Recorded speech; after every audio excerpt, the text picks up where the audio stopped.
ஐயம்பேட்டை மீனாட்சி சுந்தரேஸ்வர் என்கிற படிகளந்த நாயகி சிட்டியப்ப சுவாமிக்கு உலக நன்மைக்காக ஒவ்வொரு திங்கட்கிழமையும் நம்ம ஆலயத்தில் ருத்ர திருசதி அர்ச்சனையானது நடைபெறுகிறது.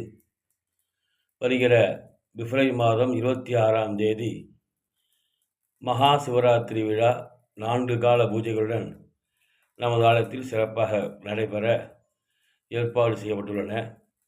உள்ளூர் நண்பர்கள், வெளியூர் நண்பர்கள் அனைவரும் பூஜையில் கலந்து கொண்டு எம்பெருமானின் அருளை பெருமாறு அன்போடு கேட்டுக்கொள்கிறேன். ஓம் நம சிவாய. உமையவள் அன்னை மீனாட்சி. ஓம் பராசக்தி மா மீனாட்சி மா பார்வதி நமோ நம. நமக்கெல்லாம் படியளக்கக்கூடிய அன்னை படியளந்த நாயகி சிட்டியப்ப சுவாமியிடம் பிரார்த்தனை செய்யப்பட்டன.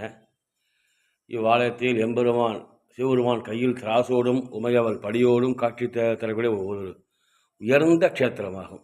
வேறு எங்குமே தம்பதி சமேதர வியாபாரம் செய்த ஒரு ஸ்தலம் இல்லை. நமது ஆலயத்தில் மட்டும்தான் தம்பதியாக வியாபாரம் செய்த உன்னத ஸ்தலமாகும். அனைவரும் எம்பெருமான் அருளால் தன் குடும்பம் வியாபாரம் மேன்மை அடைய எம்பெருமான் அருளால் க்ஷேமமாக இருக்க தினமும் எம்பெருமானிடம் பிரார்த்தனை செய்யப்படுகிறது. ஓம் நம சிவாயா. வாழ்க வளமுடன்.